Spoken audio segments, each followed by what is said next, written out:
Good morning ladies and gentleman, आप सभी का एक बार फिर से आज के इस वचन में स्वागत है। मैं विश्वास करता हूं कि आपका पिछला हफ्ता बहुत अच्छा रहा होगा और जिस तरीके के सरमन आप सुन रहे हैं, मुझे विश्वास है कि आपको बहुत कुछ सीखने को मिल रहा है। आत्मिक रूप से आपकी उन्नति हो रही है और आप प्रभु में बढ़ रहे हैं। यही मेरी आशा है कि इसी तरीके से वचन पढ़ते रहें और प्रार्थना करते रहें और प्रभु में बढ़ते रहें, ताकि जैसा भी माहौल हो, हर एक माहौल में हम बढ़ना ना रुकें, बल्कि हम हमेशा बढ़ते चले जाएं। सो आइए कि हम अपने सीरीज़ को, अपने आज के सरमन को शुरू करें। इससे पहले हम अपनी आंखों को बंद करें और प्रार्थना करें। प्रभु, मैं आपका धन्यवाद देता हूँ आज के दिन के लिए। धन्यवाद देता हूँ प्रभु, क्योंकि आपने बड़े अद्भुत तरीके से प्रभु जी हमारे जीवनों में काम करा है।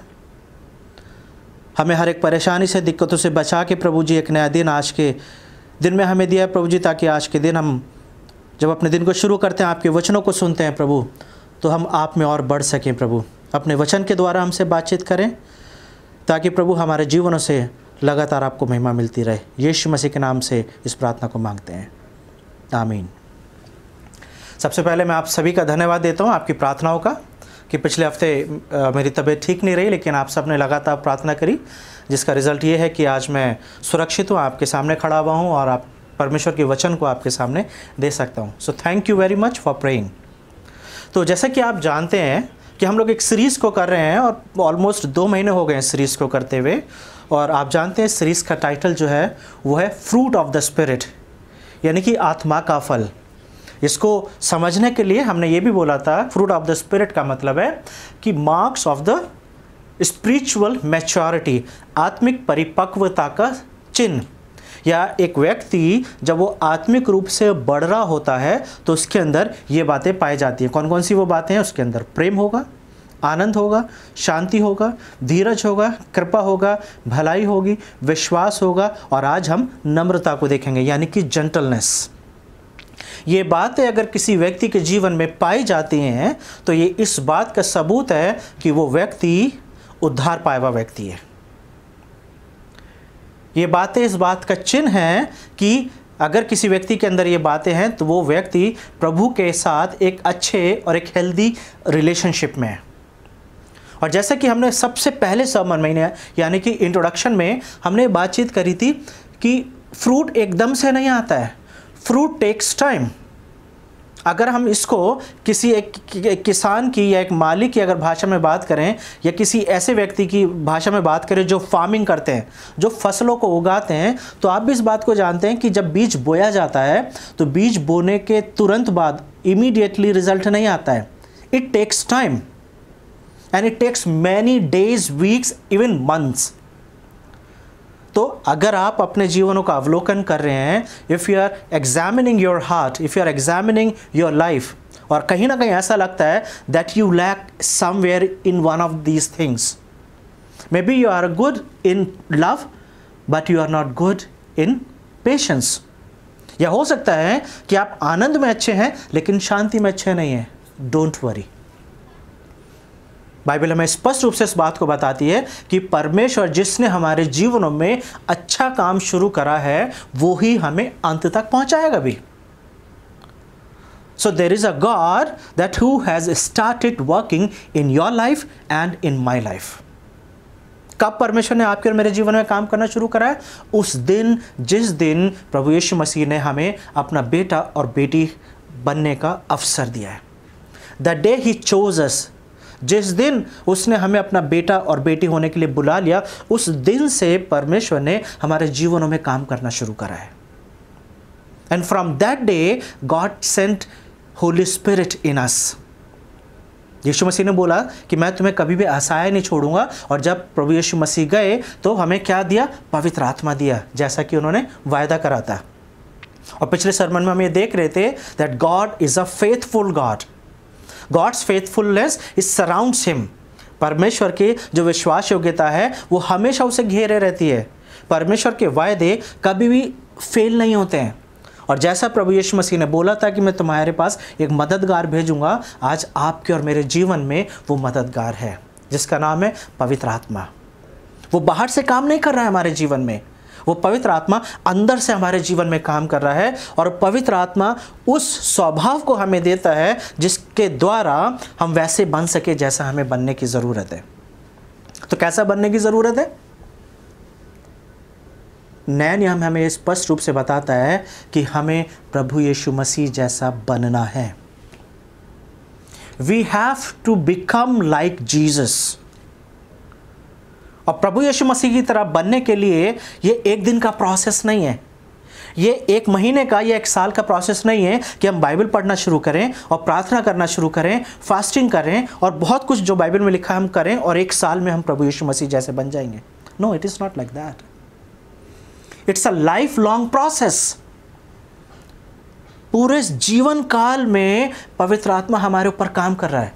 क्यों पवित्र आत्मा को इतना टाइम लगता है? The same God who created this world, this universe in 6 days, वो परमेश्वर जिसने 6 दिन के अंदर सारी सृष्टि की रचना कर दी, लेकिन आपको और मुझे अपने स्वरूप और अपनी समानता में बनाने में, यानी कि जो बिगड़ चुका है हमारा स्वरूप, उसको उसी प्रॉपर जगह पर लाने के लिए क्यों उसे इतना समय लग रहा है? अगर आपकी उम्र 20, 30 या 40 या 50, 60, 70 है तो आप देखेंगे कि अभी भी पवित्र आत्मा आपके जीवन में काम कर रहा है। Still you can say like Paul says in a book of Romans कि जो चीज़ मैं करना चाहता हूँ वो मैं नहीं करता और जो काम मुझे नहीं करना चाहिए I do that. So we can see there is a war in us. Sometimes we see a dual personality in us. Sometimes we see a dual characteristics in us. जो चीज़ हम करना चाहते हैं वो हम नहीं करते और जो हमें नहीं करना चाहिए वो हम करते हैं। तो ये एक तरीके का जो कॉन्फ्लिक्ट है हमारे अंदर, ये कॉन्फ्लिक्ट सिर्फ इसीलिए है because God gave us free will.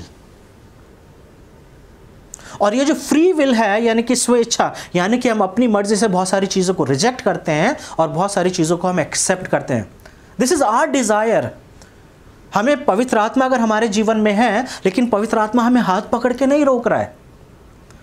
अगर पवित्र आत्मा हमें हमारी गलती करने से पहले हाथ पकड़ के हमें रोकेगा तो शायद हम एक दिन के अंदर या एक सेकंड के अंदर प्रभु यीशु मसीह की तरह बन सकते हैं। For God it's not a big deal. Minute में परमेश्वर आपको और मुझे वैसा बना सकते हैं जैसा वो चाहते हैं। लेकिन जैसे हमने काइंडनेस की बात करी थी, जब हम दीनता की, नम्रता की बात कर रहे थे, कृपा की बात कर रहे थे, तो वहाँ पर मैंने आपको बताया था this is the loving kindness nature of God that he gives day after day, day after day, ताकि हम अपनी इच्छा से परमेश्वर के पास आएँ, अपनी इच्छा से परमेश्वर के साथ एक अच्छे रिलेशनशिप में आएँ। और इसीलिए हमें टाइम लग रहा है। सो डोंट वरी अगर आपकी लाइफ में अभी भी कोई पार्ट मिसिंग है फ्रूट ऑफ द स्पिरिट का। परमेश्वर की आवाज़ को सुने, पवित्र आत्मा की अगुवाई में अपने जीवन को जिएं, तो ये बातें जो हैं ये आपके और मेरे जीवन में काम करेंगी।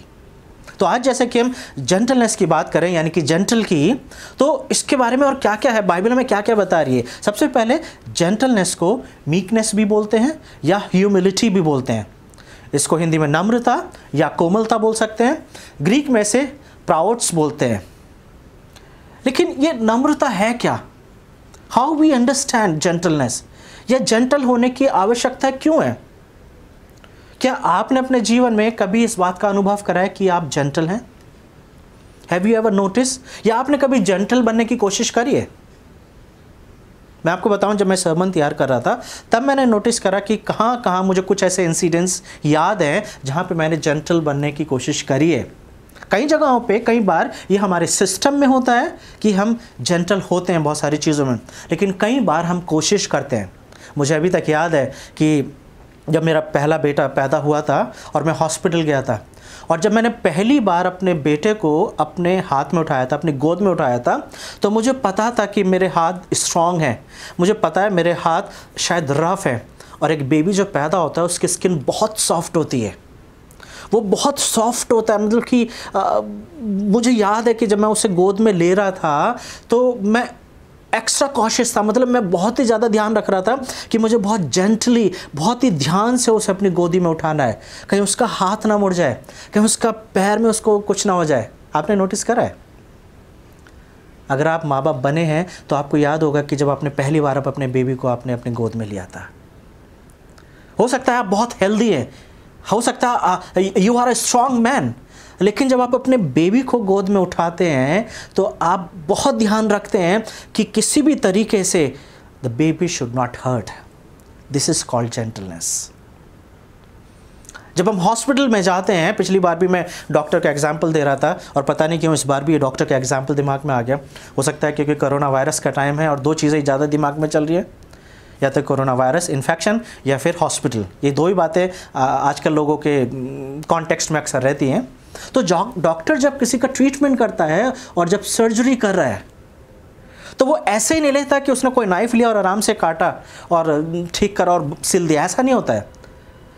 Doctor gently cut the body, बहुत ध्यान से वो कट लगाता है और उसके बाद वो उस पार्ट को जो ख़राब है उससे निकालता है। तो आप देखेंगे कि कई बार यूट्यूब पर ऐसे वीडियोस दिखाए जाते हैं जहाँ पे डॉक्टर सर्जरी कर रहे हैं, तो वहाँ पर आप देखेंगे डॉक्टर बहुत जेंटली हर एक चीज़ को करते हैं, क्योंकि अगर डॉक्टर अगर जेंटल नहीं होगा तो हो सकता है कि वो ठीक करने की बजाय हमें परमानेंटली डैमेज कर सकते हैं। So gentleness is a kind of a nature, it's a kind of a attribute that everybody have something. हर एक जन के जीवन में कहीं ना कहीं जेंटलनेस पाई जाती है। आपने अक्सर देखा होगा कि अगर आप लिफ्ट में जा रहे हैं या आप लिफ्ट से बाहर हैं और आप लिफ्ट की तरफ जा रहे हैं और दरवाज़ा बंद हो रहा है, तो कोई होता है लिफ्ट के अंदर जो अपना हाथ बढ़ा के लिफ्ट को, दरवाजे को रोक देता है ताकि आप भी अंदर आ जाएं। दैट इज़ जेंटलनेस, ताकि आप अंदर आ जाए, लिफ्ट आप खड़े ना रह जाएं। कई बार आपने किसी के लिए करा होगा कि आप लिफ्ट के अंदर हैं और कोई आ रहा है और लिफ्ट दरवाज़ा बंद होने वाला है तो आपने उसे खोल दिया होगा। या कई बार आपने देखा होगा कि जब बड़े बुजुर्ग कार में बैठ रहे हैं या उतर रहे हैं तो कई बार उनके लिए दरवाज़ा खोला जाता है या उनके बैठने के बाद दरवाज़ा बंद किया जाता है। This is just an etiquette, this is a gentleness. ये एक एटिकेट भी है और एक जेंटलनेस भी है कि आप किसी के लिए कुछ कर रहे हैं। या आपने और भी जगहों पे ऐसे बहुत सारे एग्जाम्पल्स देखे होंगे कि कोई आ रहा है या आप सबसे आगे जा रहे हैं और आपने दरवाज़ा खोला और आपने पीछे देखा कि कोई और लेडीज़ हैं या बुजुर्ग लोग हैं, तो आप दरवाज़ा खोल के रखते हैं ताकि दरवाज़ा अपने आप बंद ना हो जाए। जब सारे लोग आ जाए तब आप दरवाजे को बंद करें। This is gentleness. तो जेंटलनेस एक ऐसा कैरेक्टर है, एक ऐसा स्वभाव है जो अक्सर समाज में देखने को मिल जाता है। लेकिन अगर जब हम अपने स्पिरिचुअल वर्ल्ड की बात करें, जब हम अपने आत्मिक जीवन की बात करते हैं तो जेंटलनेस को किस तरीके से देखा जाता है? पहली चीज़, कई बार हमारे समाज में जेंटलनेस को वीकनेस से भी जोड़ा जाता है। कई बार ऐसा माना जाता है कि जेंटलनेस मीन्स वीकनेस। लेकिन आगे जब हम अपने सर्मन में आगे बढ़ेंगे तो हम ये देखेंगे gentleness is not the sign of weakness, but gentleness is the sign of strength. नम्रता जो है हमारी कमजोरी की पहचान नहीं है। नम्रता एक ताकत की पहचान होती है। नम्रता एक मजबूती की पहचान होती है। तो सबसे पहले हम देखेंगे what does Bible say about gentleness.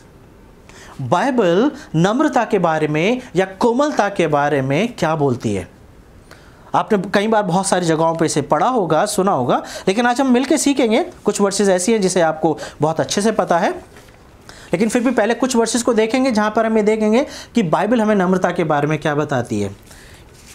एक मैं कोट पढ़ रहा था, वहाँ पर ऐसा बताया गया था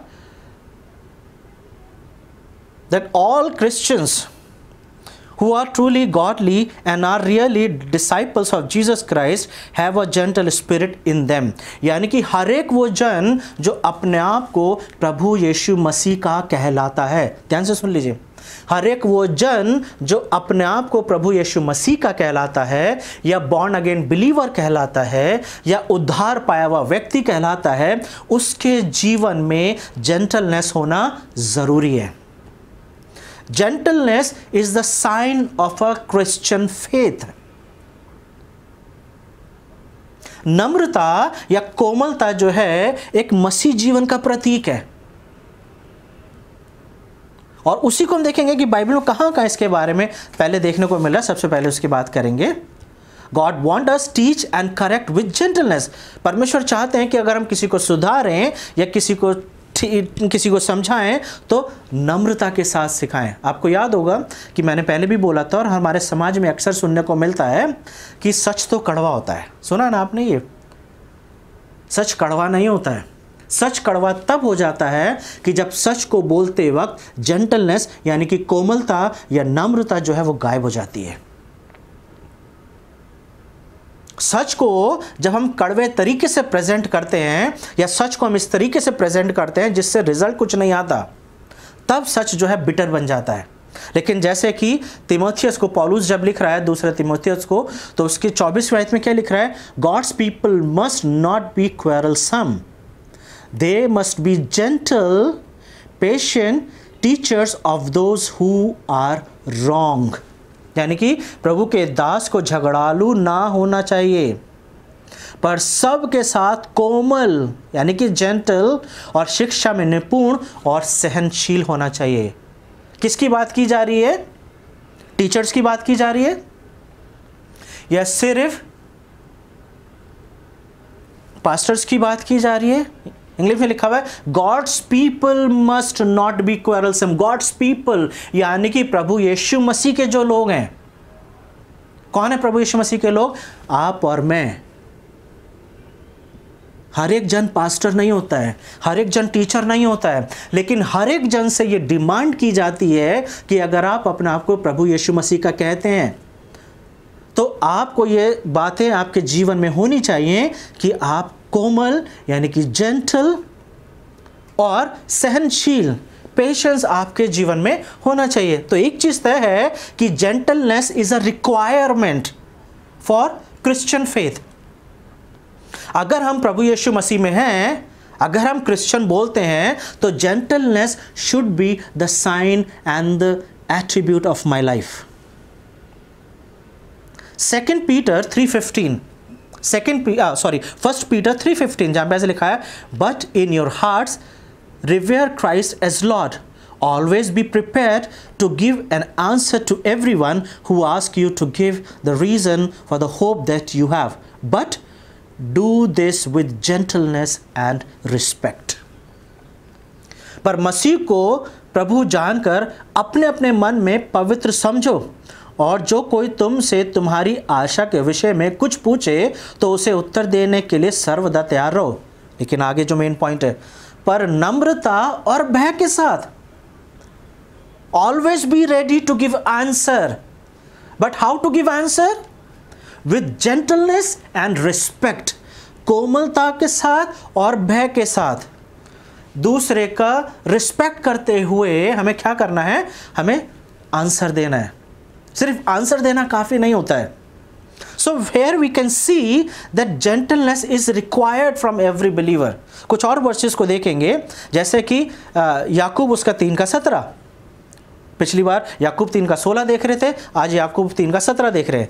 but the wisdom that comes from heaven is first of all pure and full of quite gentleness. बुद्धि और ज्ञान जो ऊपर से आता है वो कैसा है?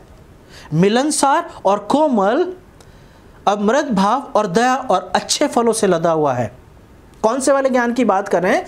जो ज्ञान ऊपर से आता है। सो यू सी, जैसे बाइबल हमें बताती है कि हमें स्वर्गीय बातों की लालसा में लगे रहना है। We as a believer, it is our job that we have to look only the heavenly things.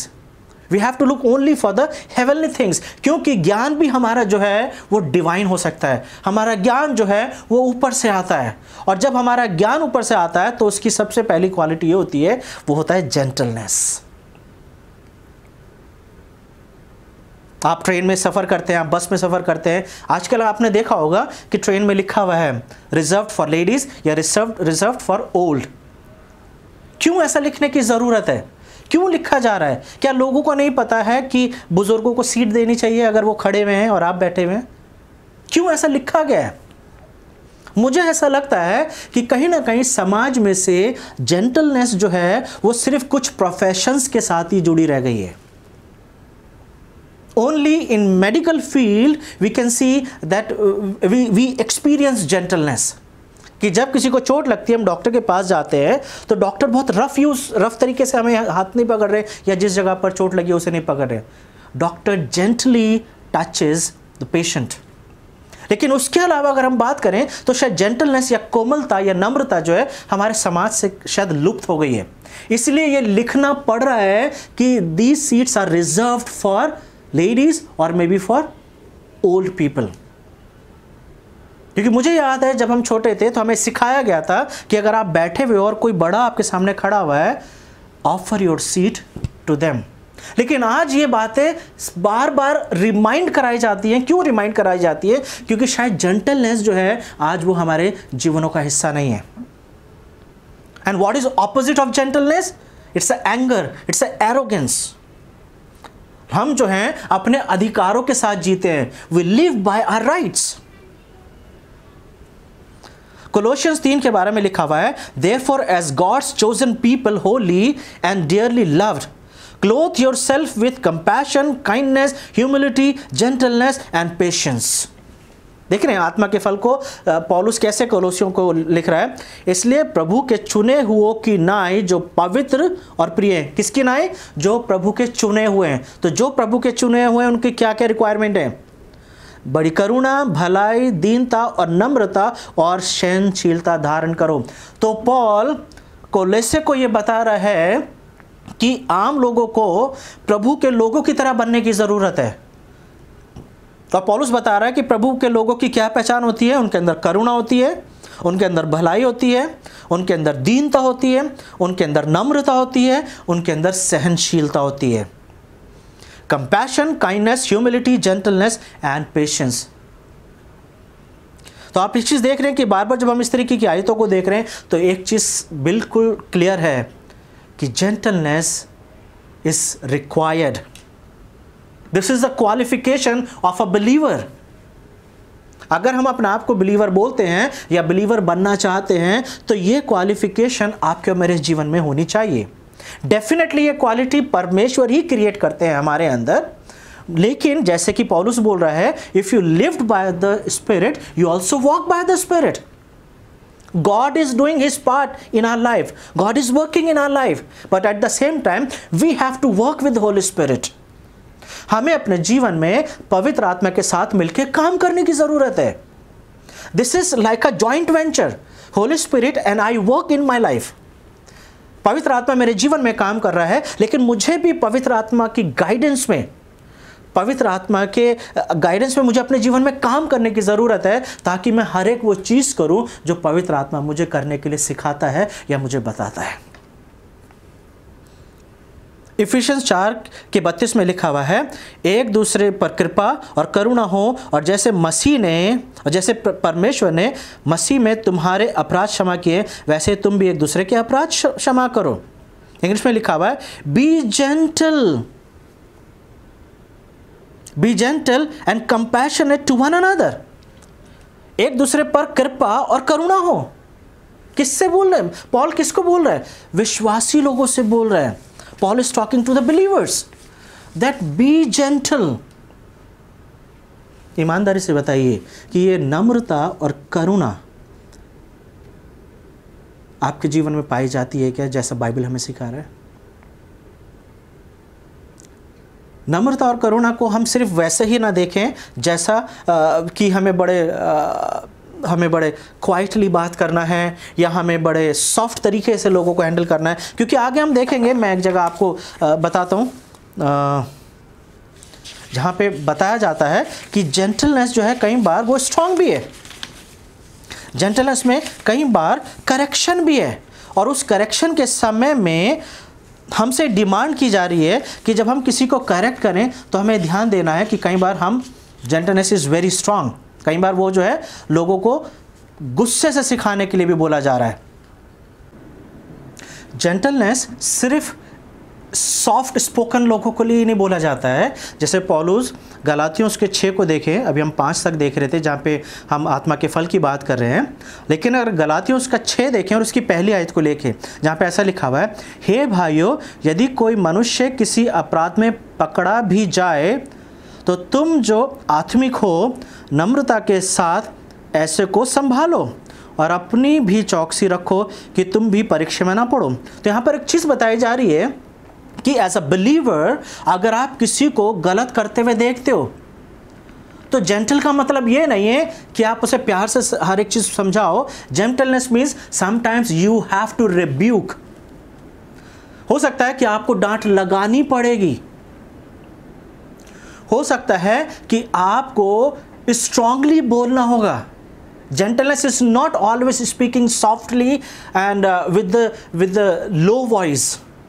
ऐसा नहीं है कि हमेशा कोमलता के साथ और एक कम आवाज में बोला जाता है, लेकिन जेंटलनेस कई बार करेक्शन का भी हिस्सा है। जैसे कि हमने इब्रानियों 12 को हम बार बार इस चीज़ को देख रहे हैं कि परमेश्वर जिससे प्यार करता है उसकी ताड़ना भी करता है। If you say that God loves you then you have to understand that God also disciplines you. और अगर परमेश्वर आपकी ताड़ना करता है, आपको डिसिप्लिन कर रहा है, at the same time our God is a gentle God. एक नम्र परमेश्वर है और वो नम्रता सिर्फ हमारे को प्यार करने में नहीं दिखाई देती है। आई लव माई चिल्ड्रन, मैं अपने दोनों बेटों से बहुत प्यार करता हूँ। और थैंक यू कि आपने उसका जो वीडियो मैंने भेजा है, आपने बहुत अच्छे कमेंट्स दिए हैं। मेरी इच्छा यही है कि मैं अपने बच्चों को ज़्यादा से ज़्यादा बाइबल स्क्रिप्चर्स जो है मैं याद कराऊँ। लेकिन अगर आप मेरे बारे में पूछेंगे, I love my boys but at the same time I discipline them. और जब मैं उन्हें अनुशासित करता हूँ तो कई बार मैं थोड़ा कठोर होता हूँ, लेकिन उस कठोरता में ऐसा नहीं है कि जेंटलनेस गायब हो जाती है। Still I am gentle with them. लेकिन जैसे पौलुस बोल रहा है कि जब किसी दूसरे व्यक्ति को, विश्वासी को गलत करते हुए देखो, you are gentle, you have to gently correct him. लेकिन उस करेक्शन में हो सकता है जेंटलनेस का एक दूसरा इफेक्ट जो है या दूसरा असर जो है वहाँ पर दिखाई देगा।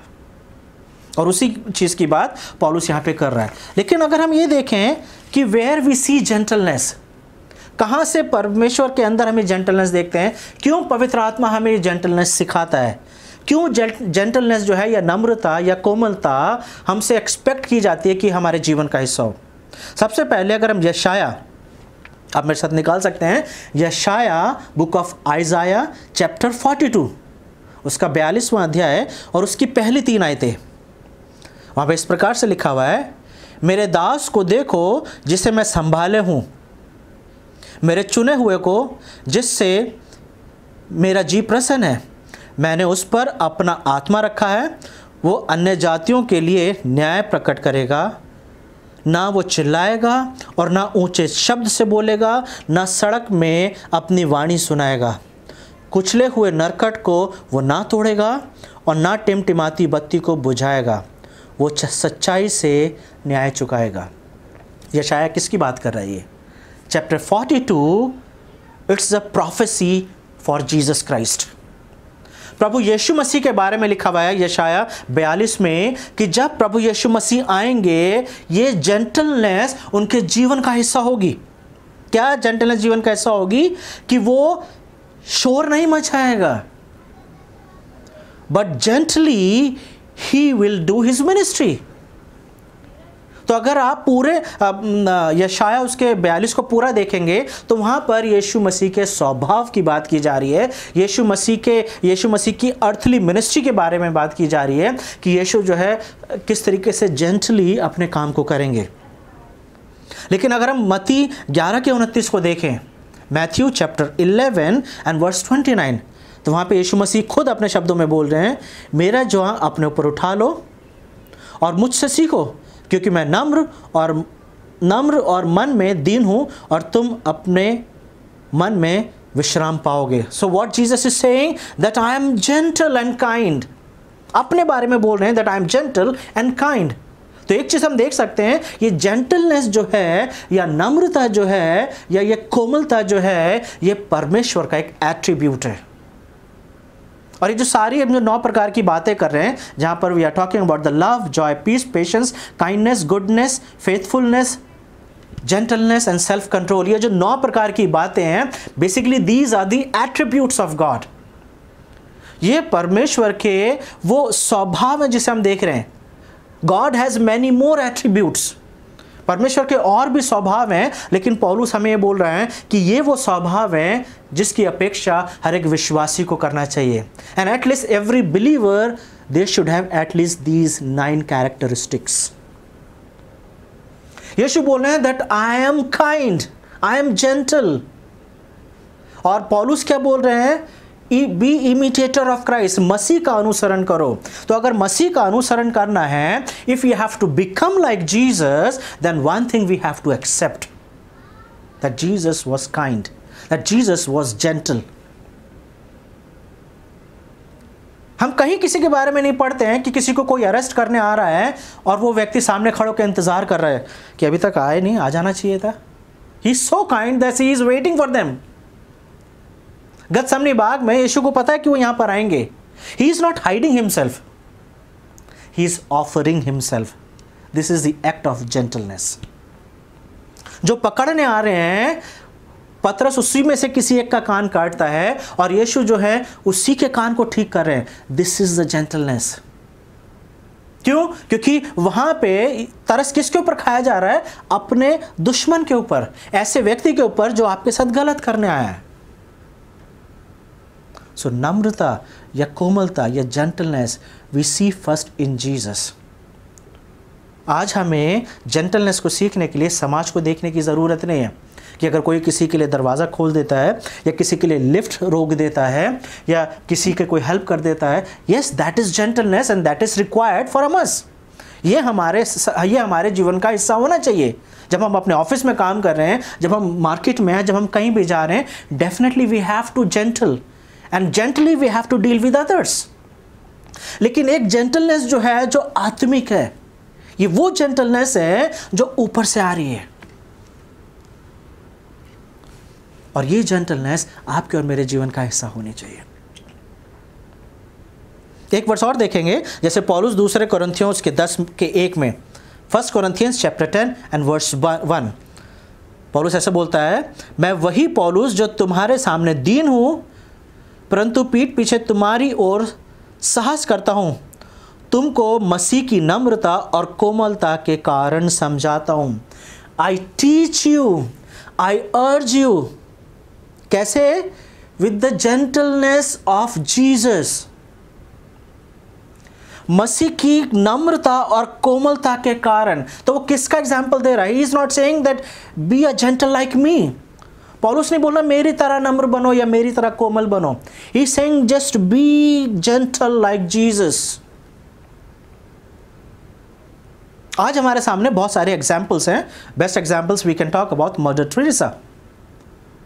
शी वॉज सो जेंटल कि उन्होंने बहुतों की हेल्प करी है, बहुतों को ट्रीट करा है, ट्रीटमेंट दिया अपने हाथों से, बहुतों का ध्यान दिया है, बहुतों को दवाई दी है, बहुतों के घावों को साफ करा है। We can see that she is a perfect, she is one of the good, a perfect image of gentleness. But today we have greater than anybody. और वो कौन है? वो है प्रभु यीशु मसीह। अगर हमें नम्रता या कोमलता के बारे में अगर किसी से सीखना है तो वो है प्रभु यीशु मसीह। तो पहले भाग में हमने ये देखा व्हाट इज जेंटलनेस। जेंटलनेस क्या है? जेंटलनेस वो है जो हम अपने समाज में कई लोगों में देखते हैं। Then we were talking about where we see gentleness, what Bible talks about gentleness. और तीसरे भाग में हम ये देख रहे हैं कि gentleness is basically the attributes of God. क्यों हमें जेंटल होने की ज़रूरत है? क्यों हमें नम्र होने की ज़रूरत है? कई बार जेंटल होना एक स्वभाव होता है, कई बार एक चुनाव होता है। अगर हम बाइबल के परमेश्वर की बात करें, so God has other attributes. He is omnipotent, he is omniscient. वो सर्वज्ञानी है, सर्वव्यापी है, सर्वशक्तिमान है। तो जो सर्वज्ञानी है, He is an omniscient God. He knows your past, He knows your present, and He knows your future. सब कुछ जानते हैं कि नहीं जानते? उन्हें पता है कि पिछले दिनों में आपका जीवन कैसा रहा है। Maybe you can hide with anybody, but you can't hide from God. और दाऊद इस बात को बहुत अच्छे से बोल रहा है भजन 139 में कि कहाँ बच के जाऊं। हर एक जगह परमेश्वर की उपस्थिति है। वही परमेश्वर जो हमारे जीवन की उन बुराइयों को, उन पापों को, उन बातों को जानते हैं जो सही नहीं है, but still he is a gentle and kind God. हमारी वीकनेसेस, हमारी कमजोरियों के बावजूद, हमारे उस पापी स्वभाव के बावजूद, he is so gentle, he is so kind that he has not stopped loving us. Bible में कई जगह ऐसी वर्सेस है that who we are that he is mindful of us. हम हैं क्या जो हमारे बारे में ही सोचते रहता है? हु वी आर, कौन है हम? क्या हमारी हस्ती है? What is my reputation? What is my status in the society? कौन हूं मैं? क्या मैं इतना इंपॉर्टेंट हूं कि परमेश्वर मेरे बारे में ही सोचते रहते हैं? But this is the gentleness of God. क्यों? क्योंकि परमेश्वर ने आपको और मुझे अपने स्वरूप और अपनी समानता में रचा है। परमेश्वर ने हमें वैसे नहीं बनाया है जैसे परमेश्वर ने सृष्टि की रचना करी है। परमेश्वर ने आपको और मुझे अपने हाथों से बनाया है, हमें एक विशेष तरीके से बनाया है। When God created you and me, He spent some time। परमेश्वर ने जब दुनिया की चीज़ों, बाकी चीज़ों को बनाया, everything just came into existence by saying a word from his mouth। परमेश्वर ने मुंह से शब्द बोला और चीजें बन गईं। लेकिन आपको और मुझे बनाने के लिए, यानी कि आदम और हवा को बनाने के लिए परमेश्वर ने समय बिताया है। This is the gentleness of God. क्यों परमेश्वर ने ऐसा ही नहीं बोल दिया कि एक मनुष्य बन जाए? This is the nature, this is the loving kindness, this is the gentleness. क्योंकि परमेश्वर मुझे और आपको अपने स्वरूप में और अपनी समानता में रचते हैं।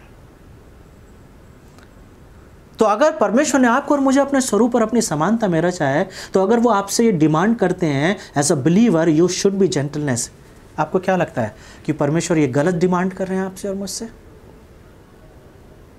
He has done everything. मनुष्य ने गलती करी है, परमेश्वर ने गलती नहीं करी। आदम हवा ने गलती करी और अदन की वाटिका से बाहर आए। आदम हवा ने गलती करी और आज पाप और मृत्यु आपके और मेरे जीवन में पाई जाती है। लेकिन फिर भी वही परमेश्वर हमें उद्धार दिलाने के लिए, उस टूटे हुए रिश्ते को फिर से जोड़ने के लिए एक बड़ा काम करते हैं। We know the work of redemption where Jesus comes, he becomes the man. परमेश्वर मनुष्य बनते हैं और एक मनुष्य की तरह जीवन बिताते हैं और सलीब पर अपनी जान देते हैं। So you see, God of the Bible has done everything. हमें वापस बुलाने के लिए, हमें वापस उसी इमेज में, उसी लाइकनेस में, उसी रिलेशनशिप में वापस करने के लिए गॉड हैज डन एवरीथिंग।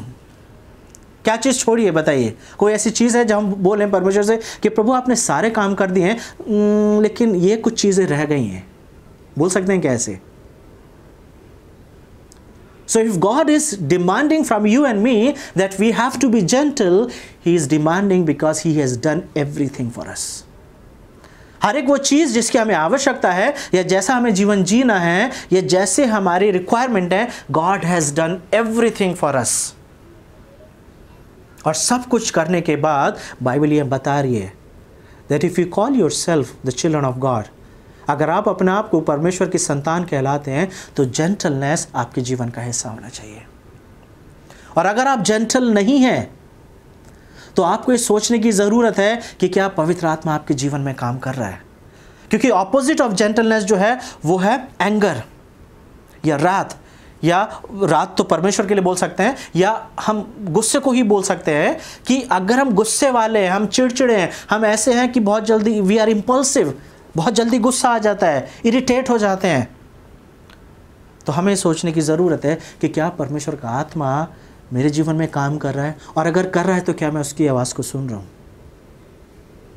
क्योंकि ये रिक्वायरमेंट कब मेरे जीवन से पूरी होगी? जब मैं एक तरीके से, एक तरफ मैं ये भी बता रहा हूँ कि it is a life long process. ये एक ऐसा काम है जो पवित्र आत्मा, जब तक हम मर नहीं जाएंगे तब तक हमारे जीवन में ये प्रोसेस ये चलता रहेगा कि हम परमेश्वर की तरह, प्रभु यीशु मसीह की तरह बन जाए। लेकिन मेरा एक क्वेश्चन है, हम कब तक जीवित रहने वाले हैं जो हम ये सोचेंगे कि अगर आज जेंटलनेस नहीं है आपके और मेरे जीवन में तो कल इसके ऊपर हम काम करेंगे, कल हम पवित्र आत्मा की आवाज़ को सुनेंगे और हम जेंटल हो जाएंगे। इन दिनों हम कोरोना वायरस के एक एनवायरनमेंट में रह रहे हैं। दिल्ली जैसे शहर में नंबर्स बढ़ते जा रहे हैं, और सिर्फ दिल्ली में नहीं, वर्ल्ड वाइड नंबर्स जो हैं वो बढ़ ही रहे हैं, कम नहीं हो रहे हैं। ऐसे में आपको क्या लगता है कितने दिन आप और मैं जीवित रहने वाले हैं? आपको क्या लगता है कब तक हम इन्फेक्शन से बचे हुए हैं? क्योंकि आज बचे हुए हैं, क्या इसकी गारंटी है कि हम कल भी बचेंगे? क्या हम ये बोल सकते हैं क्योंकि हम प्रभु यीशु मसीह के मानने वाले हैं, because we are the follower of Jesus, then corona virus will not come into our bodies? क्या हम बोल सकते हैं कि कोरोना वायरस जो है हमारे अंदर नहीं आ सकता क्योंकि हम परमेश्वर के लोग हैं? अगर आप ऐसे भुलापे में रह रहे हैं, अगर आपकी ऐसी विचारधारा है कि आप बिलीवर हैं और कोरोना वायरस आपके जीवन में नहीं आएगा, तो मैं आपको बता दूं ये गलत विचार है।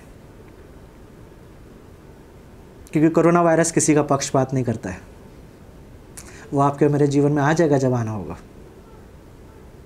तो पहली चीज़ ये है, जैसे हम बोल रहे हैं कि परमेश्वर का आत्मा जो आपके मेरे जीवन में काम कर रहा है, वो हमें वैसा बनाना चाह रहा है जैसे हमें बनना चाहिए। It's a life long process. लेकिन ये लाइफ लॉन्ग है कब तक की? कितने दिन आप और मैं जीवित रहने वाले हैं? अगर आज ही मेरे जीवन का हिस्सा नहीं है, तो कल भी ये मेरे जीवन का हिस्सा होगा कि नहीं होगा? क्या आपने इंटेंशनली कदम उठाया है इस चीज़ के लिए? जो फ्रूट ऑफ द स्पिरिट की हम बात कर रहे हैं, क्या इंटेंशनली आपने ये सोचा है कि आज मैं अपने ऊपर काम करूंगा, पवित्र आत्मा की अगुवाई में मैं अपने जीवन में इन बातों के ऊपर काम करूंगा? अगर इंटेंशनली यानी कि ध्यान रखते हुए अगर आपने आत्मा के फल के ऊपर अपने जीवन में काम नहीं करा है, तो मैं आपको बता दूं ये बातें हमारे जीवन का हिस्सा नहीं बन पाएंगी। परमेश्वर अपना काम कर रहे हैं, लेकिन यहां पर मेरा काम करने की जरूरत है। इसलिए पौलुस बोल रहा है, if you live by the spirit you also walk by the spirit. क्योंकि कहां पे लिखा हुआ है 23वें आयत में, नम्रता और संयम है, ऐसे से कामों के विषय में कोई भी व्यवस्था नहीं, और जो मसीह यीशु के हैं उन्होंने शरीर को उसकी लालसाओं और अभिलाषाओं समेत क्रूस पर चढ़ा दिया है। यदि हम आत्मा के द्वारा जीवित हैं तो आत्मा के अनुसार चलें भी। हम जीवित हैं, this is God's part. We are living in spirit, this is God's part. क्योंकि हमने पवित्र आत्मा को नहीं बोला, हमारे अंदर है। ये परमेश्वर का एक गिफ्ट है कि जिस वक्त परमेश्वर के और मेरे बीच में वो रिलेशनशिप होता है, परमेश्वर मुझे वो टेम्पल बना देते हैं। I become the temple of living God. लेकिन वहां पे ये बोल रहा है कि आत्मा के अनुसार चले भी। चलना जो है ये मेरा काम है। तो पहली चीज, हमें नहीं पता हम कब तक जीवित रहने वाले हैं। दूसरी चीज, जब हमें पता है कि मैं कैसे एनवायरनमेंट में रह रहे हैं जहां पे हर एक चीज अनिश्चित है, we are surrounded by the uncertainties, तो ऐसे में इंटेंशनली यानी कि हमें ध्यान दे के आत्मा का जो फल है इसके ऊपर हमें अपने जीवन में काम करने की जरूरत है। क्योंकि वो जो परमेश्वर जो सर्वव्यापी है, जो सब कुछ जानते हैं, वो जानते हैं कि हमारे जीवन में किस चीज की कमी है, but still he is so gentle, he is loving us, he has not stopped loving अस। और जैसे प्रकाशित वाक्य 3:20 में लिखा हुआ है कि देख मैं द्वार पे खड़ा हुआ खटखटाता हूं। ये खटखटाना जो है ये एक जेंटलनेस का साइन है, कोमलता का साइन है, नम्रता का साइन है। दरवाजे को पीटना और खटखटाने में अंतर होता है ना।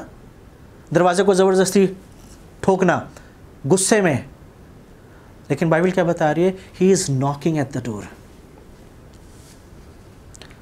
तो बार बार इस तरीके के सरमन से आपको ये बताया जा रहा है कि हमें अपने जीवन को जांचने की ज़रूरत है, हमें अपने जीवन को देखने की ज़रूरत है, ताकि हम अपने आप को पूरी तरीके से प्रभु यीशु मसीह के हाथ में दें, ताकि जैसा प्रभु चाहते हैं हम वैसा बन सकें।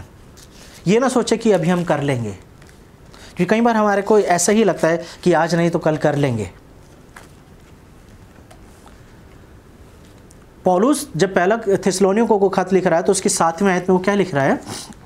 देखिए, पहला थिस्सलुनीकियों चैप्टर 2 और उसका 7वें आयत, परंतु जिस तरह माता अपने बालकों का पालन पोषण करती है, वैसे ही हमने भी तुम्हारे बीच में रहकर कोमलता दिखाई है। तो क्या पौलुस यहाँ पे बोल रहा है कि हम जो बिलीवर्स हैं, हम जो शिक्षक हैं, हम जो चेले रहे हैं, हमने जो उद्धार के कामों को आप तक पहुँचाया है, हमने किस तरीके से मिनिस्ट्री करी आपके बीच में? We were so gentle like a mother जैसे एक माँ अपने छोटे बच्चे का ध्यान रखती है, हम भी पौलुस से बोल रहे हैं, हम एज अ बिलीवर्स, हम एज अ अपोस्टल्स, हमने भी उसी तरीके से काम करा है। तो अगर आप मिनिस्टर्स हैं, if you are a pastor, तो जेंटलनेस आपके मिनिस्ट्री के कार्य में दिखना चाहिए। If you are a minister, क्योंकि पॉल बोल रहा है कि मैंने कैसे काम करा तुम्हारे बीच में, हमने वैसे ही काम करा है जैसे एक माँ अपने बच्चे का ध्यान रखती है, वैसे ही with the same gentleness we have served you. और अगर आप एक विश्वासी हैं तो आपका दूसरे विश्वासी के साथ संबंध में वही जेंटलनेस दिखाई देनी चाहिए, जैसा कि पौलुस यहाँ पे बता रहे हैं।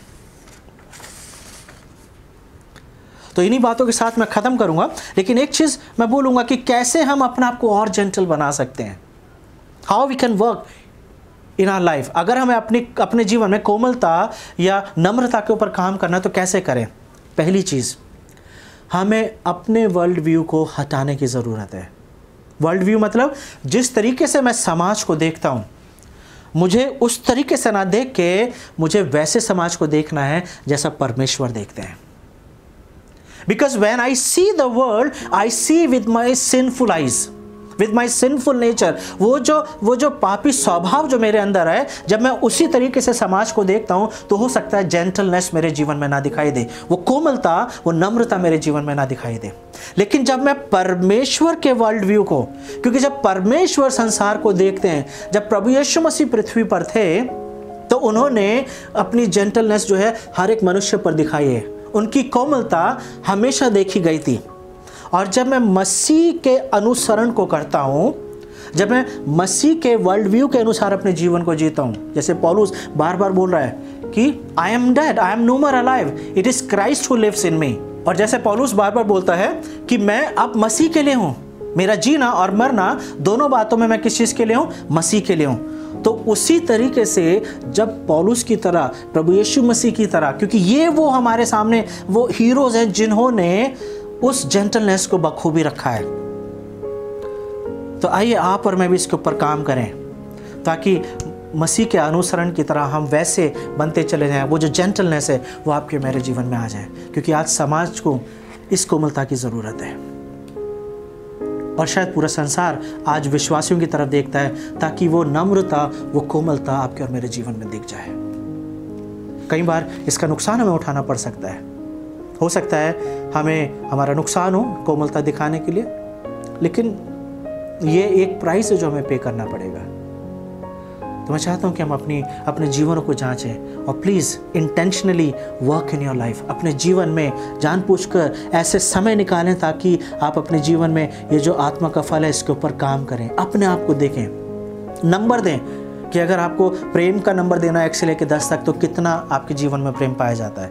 फिर उसको आप प्रेम जब आप अपने परिवार में देख रहे हैं तो परिवार के बाहर आप देखें। उसी तरीके से आनंद और शांति और ये जो सारी चीज़ें अगर कमी में पाया जा रहा है तो याद रखिए कि पवित्र आत्मा आपके ऊपर काम कर रहा है। अगर आप काम नहीं कर रहे हैं तो ये बातें हमारे जीवन का हिस्सा नहीं बनेंगी। सो प्लीज़ पवित्र आत्मा के साथ मिलके अपने खुद के जीवन में काम करें ताकि ये बातें आपके और मेरे जीवन का हिस्सा बन सके।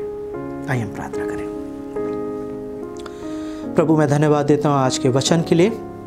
धन्यवाद देते हैं प्रभु कि आपने अपने वचन के द्वारा हमसे बातचीत करी। इस बात के लिए हम धन्यवाद देते हैं। ये हमारी प्रार्थना है प्रभु कि आप हमारी मदद करें ताकि हम ऐसा समय निकालें जहाँ पर प्रभु हम अपने जीवनों का अवलोकन कर सकें और जिन बातों की कमी में हम पाए जाते हैं पवित्र आत्मा की अगुवाई में, उन बातों के ऊपर प्रभु हम अपने जीवनों में काम कर सकें। धन्यवाद देते हैं आपके प्रेम के लिए, आपकी दया के लिए, आपकी क्षमा के लिए।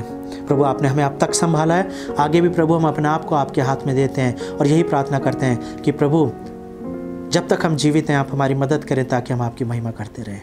यीशु मसीह के नाम से इस प्रार्थना को मांगते हैं, आमीन। मैं विश्वास करता हूँ कि आप इन वचनों के द्वारा बहुत आशीषित हो रहे हैं। प्लीज़ अच्छे से सीखें और सिर्फ सुनने वाले ना बने बल्कि स्टडी करें इस तरीके के sermon के ऊपर और अपने जीवन को ज़रूर देखें कि क्या ये बातें मेरे जीवन का हिस्सा हैं कि नहीं है। अगर हिस्सा नहीं है तो आपको अपने जीवन के ऊपर काम करने की ज़रूरत है और प्लीज़ दूसरों के साथ ज़रूर शेयर करें ताकि ज़्यादा से ज़्यादा लोग आशीषित हो सकें। God bless you.